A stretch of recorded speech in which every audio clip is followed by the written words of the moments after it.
자, 김건희가 이제 공개 소환을 앞두고 있어요. 7일이 윤석열의 체포영장의 시한이고 그 다음 날인 8일인가요? 아니요, 6일 아, 소환입니다. 6일 소환. 그럼 그 앞이네요. 앞이죠. 앞에 이제 김건희 소환. 아니 그러면은 오늘 4일이면 이틀밖에 남지 않은 거예요? 그렇죠. 얼마 남지 않았네요. 그 첫 공개 소환 조사를 앞두고 관계자들, 그러니까 이 혐의들의 관계자들을 계속해서 소환해서 조사를 하고 또 관계 있는 곳을 압수수색하고 뭐 이렇게 조사를 열심히 하고 있습니다. 이 가운데 공천 개입 의혹의 핵심 또 피의자라고 보일 수 있죠. 김영선 전 의원이 특검에 출석을 했습니다. 근데요, 그 모습이 너무 당당해서 아니, 정말 좀 기가 막혔어요. 그 모습을 저희가 먼저 보여드리고 이야기를 나누도록 하겠습니다. 지금 특검이 그 완전히 구족 멸친을 하는 킬링 필터식의 사건 만들기 특검을 하는 거가 아니냐는 큰 걱정이 있습니다. 그 대표적인 예가 김건희 특검 중에서도 재공천과 관계된 문제입니다. 선출직에 나가려는 사람이 공천을 위해서 노력하는 거, 또 대선 후보였던 사람이 대선 조직이나 대선 승리를 위해서 노력했던 거, 당 대표가 당을 운영하기 위해서 운영했던 거마저도 범죄가 된다고 한다면 우리나라 사회에서 그러면 특검이나 검찰이 칼을 들이대서 범죄가 아닌 부분이 있느냐, 한 개인으로서 민간으로서 범죄가 아닌 부분이 있을 수 있느냐, 그거의 전형적인 케이스가 이 제 케이스예요. 저게 피크인데. 무슨 목소리가 쩌렁쩌렁 개선 장군 같은 목소리인데 공천 개입을 나름의 노력이라고 표현을 하더라고요. 어떻게 보셨어요, 에디터님? 잘 봤고요. 잘 봤고요. 네. 재밌게 봤고요. 네. 예, 원래 이거 이제 어디까지나 과거의 보수 정당 전신 정당이라든지 현 보수 정당에서 나왔던 표현을 그대로 돌려드리면 이제 저런 말은 판사님 앞에 가서 하시면 되고요.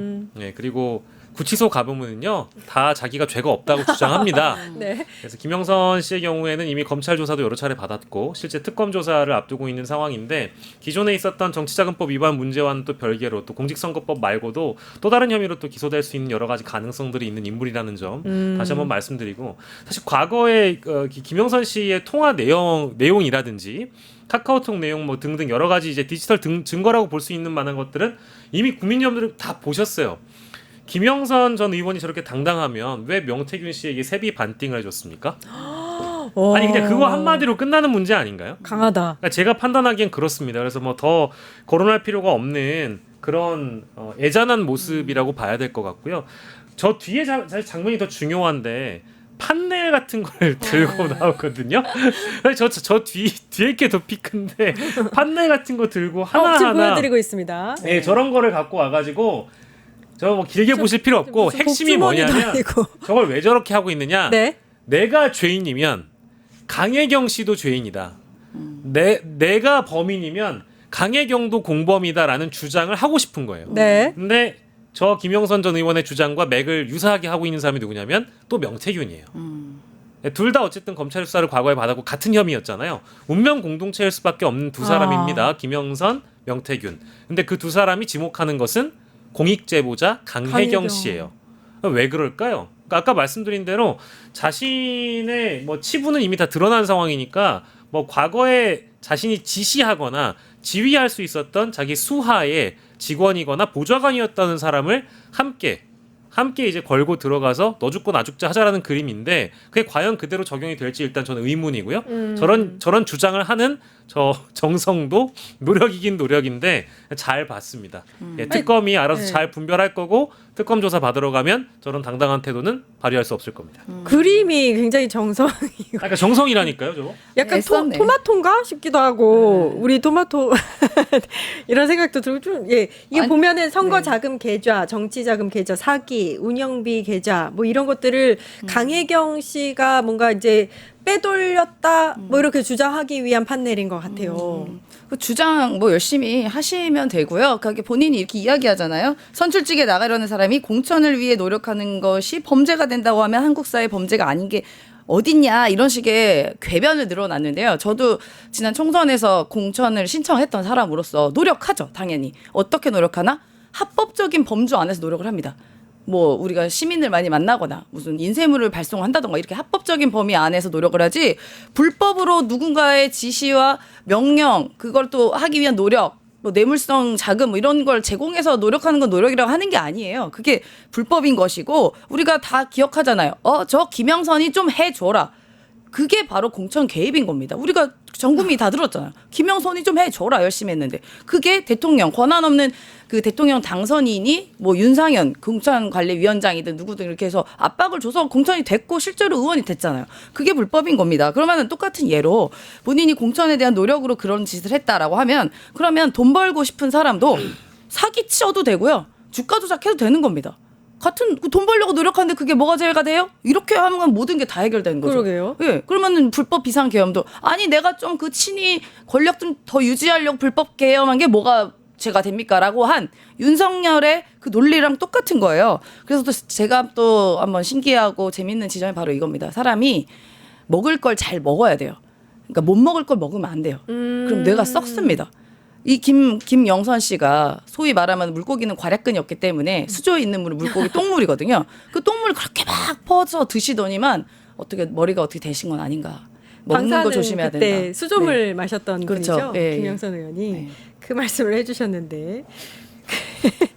네, 일단은 아무튼 저희가 사실은 윤석열 방금 말씀하셨잖아요. 윤석열하고 명태균하고 통화하면서 이미 그 녹취를 전 국민이 다 들은 상황에서 노력한 거다라고 얘기하기에는 조금 무리가 있지 않을까. 그래서 뭐 이제 이런 강혜경 생각입니다. 씨의 경우에는 뭐 우리가 다 알고 있는 7불사 회동 네. 그때 실제 개혁신당에게 자신의 공천을 요구하기 위한 그런 의혹도 있는 거잖아요. 예. 그래서 실제 이 김건희 씨와의 어떤 통화라든지 뭐 그런 권력의 아주 지근거리에 있었던 명태균을 통해서 자신의 개혁신당 공천을 노려볼 수 있는 그런 상황을 원했던 사람이기도 하다 보니까 이게 2022년에 자신의 공천 문제가 아니라 창원 의창 공천 문제뿐만 아니라 7불사 회동과 관련돼서도 수사를 하다 보면 과연 강혜경 씨 하나만을 자신의 전 비서관이자 공익 제보자였던 강혜경 씨를 물귀신 작전으로 물고 들어간다고 해서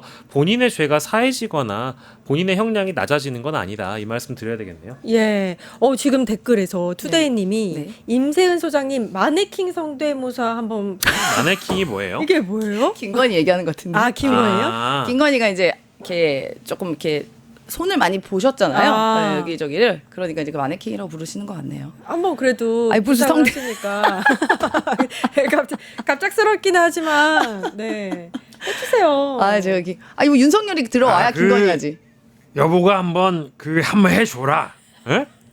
여보가 시키는 건 좀 해줘라. 어? 야, 야씨, 내가 계엄 그 철저하게 준비하라 그러자. 그 실패할 건 왜 했어? 지금 다 죽게 생겼어. 어떡할 거야? 넌 그렇다 치고 나는 어떡할 건데? 다 죽게 생겼어. 아씨, 큰일이네. 와 최고. 100만 채널에서의 성대모사라니 짜릿짜릿합니다. 네. 엄청납니다. 저 오늘 기대도 못했는데 와. 아니 본인이 그렇게 열심히 시켜놓고 그런 말씀하시나요? 그러니까요. 너무 재밌다. 아니 잘 하셨다고요. 네. 정말 똑같아요. 우리 똑같아요. 황현실 앵커님의 네. 무기는 없습니까? 제가 할 수 있는 게 없어서 다음 질문으로 넘어가면 김건희 특검이 열일을 하고 있어요. 일단 도이치모터스 주가 조작 사건 관련해서는 어제 여러 사람을 일단 소환 조사했습니다. 주말 내내 권오수 전 도이치모터스 회장도 소환 조사했고 김범수 전 SBS 아나운서도 참고인 신분으로 소환해서 조사를 했는데 요거 관련해서는 그럼 일단은 원래 조금 나왔던 수사 내용도 있을 것 같고 추가로 김건희를 소환 조사하기 전에 모으는 거겠죠? 지금 차곡차곡. 그렇죠. 이제 김건희 씨를 최종적으로 끝판왕을 가장 마지막에 부르는 거니까 최종적으로 부를 사람 이전에 밑작업을 해두는 거라고 이제 봐야 되겠죠. 권오수 전 회장의 경우에는 뭐 이미 실제 도이치모터스의 주가 조작의 가장 핵심적인 인물로 꼽히기도 한 사람이고 사실 가장 새롭게 떠오른 사람은 이제 김범수 씨인데 김범수 전 아나운서의 경우에는 사실 아주 오랜 기간 김건희의 최측근으로 분류가 됐던 사람이기도 합니다.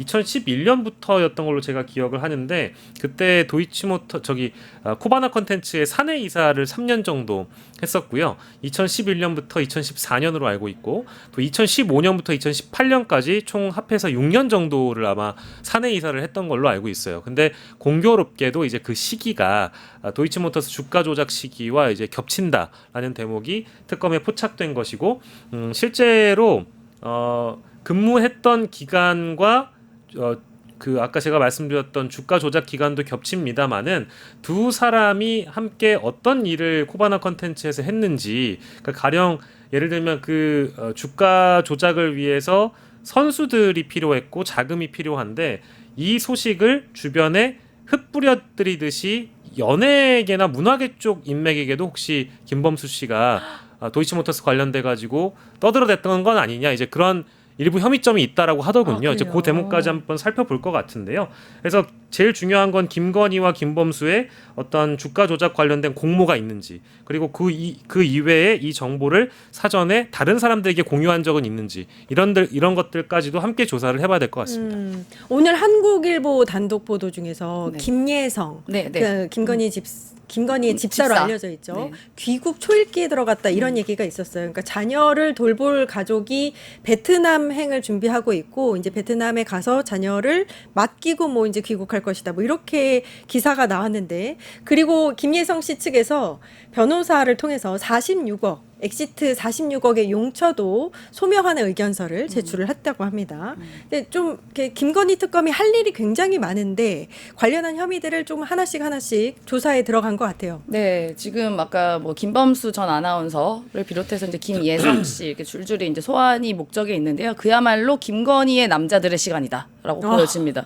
아니 뭐 이상하게 받아들이지 마시고 네. 김건희 주변에 있는 김건희 남자들의 남자니까. 네, 예. 남성이시니까요.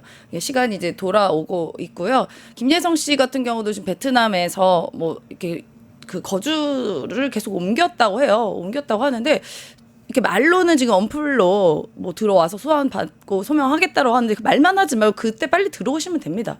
베트남이 뭐 엄청나게 멀지가 않아요. 뭐 대여섯 시간이면 비행기 타고 올 수 있는데 계속 뭐 온다 만다 뭐 안 온다 이사했다 뭐 이렇게 얘기가 계속 나오는데요. 빨리 와서 그 소환 받아 수사를 받으시는 게 본인을 위해서도 아마 더 유리할 겁니다. 그러니까 어떻게 김건희 씨에게 어떤 지시를 받았는지 그리고 왜 갑자기 베트남으로 출국했는지 이런 그런 여부들이 혹여나 김건희 씨의 뭐 지시나 협박이나 뭐 이런 것들이 있었다면 그걸 다 밝히시는 게 그래도 감형 사유가 될 것이다라고 생각합니다. 아, 예.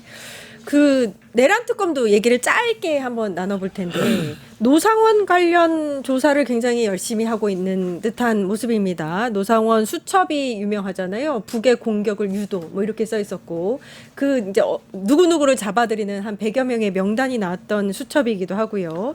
일단 소환을 해서 참고인 신분으로 조사는 진행했습니다. 뭐 어떤 내용이 나왔는지는 아직 밝혀진 게 없고요. 네. 네, 그렇습니다. 그러니까 노상원의 경우에는 뭐 우리가 버거보살 불렀지만 그의 수첩에서 등장했던 여러 가지 내용들이 내란 혐의점과 다수 연결됐기 때문에 실제 이 설계자가 외부에서 노상원이 개입해서 윤석열의 사실상의 어떤 브레인 역할을 한 거 아니냐, 뭐 특히 윤석열 내지는 김용현의 브레인 역할을 하는 거 아니냐 이제 이런 의혹의 지점들이 있었고 지금의 경우에는 김용현 전 장관과 노상원과의 일단 관계성이 있기 때문에 이 수첩에 들어간 내용에 대해서 면밀하게 조사하기 위해서 일단 소환 조사를 한 것으로 보이고요.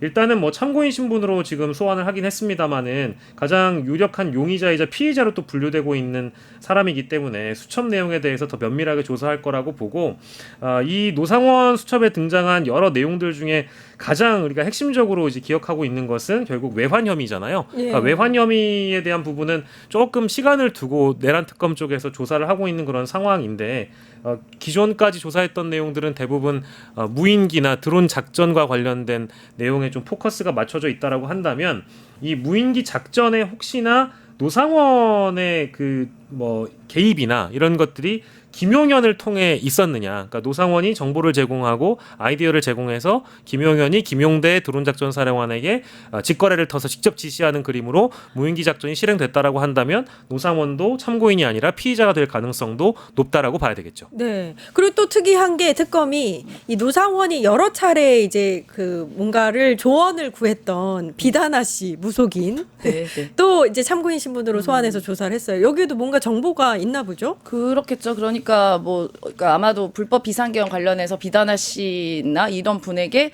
뭐 나를 받았다던가 아니 뭐 언제 하는 게 좋겠냐, 어떻게 하면 좋겠냐, 뭐 이런 거 물어볼 수 있잖아요. 예. 근데 본인도 보살인데 또 거기까지 가서 물어본 것도 신기하지만 네. 뭐 이런저런 얘기들이 아마 오고 갈 수도 있을 것 같으니까 아마 소환을 하는 것 같고, 노상원 같은 경우는 또 주요 의혹 시기에 특정인과 이렇게 통화했다는 그런 그 발표가 있거든요. 그러니까 그 특정인이 누군지에 대해서도 저는 낱낱이 나와야 됩니다. 저는 굉장히 의심되는 것이 노상원도 비화폰을 받았잖아요.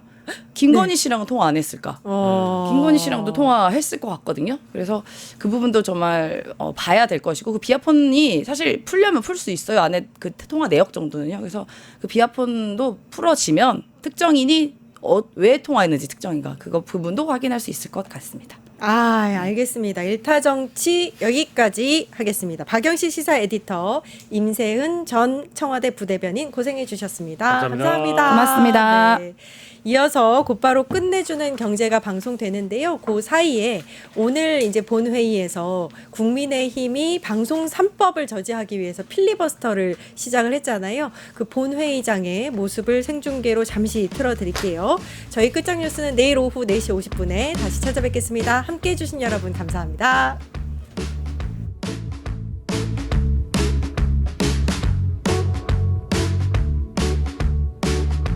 유튜브 구독하고 실시간 채팅과 댓글을 남기시면 매일매일 7,000TTCO를 드립니다.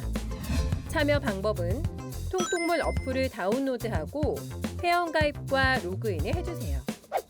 마이페이지에서 나의 회원 고유 번호를 복사해주세요.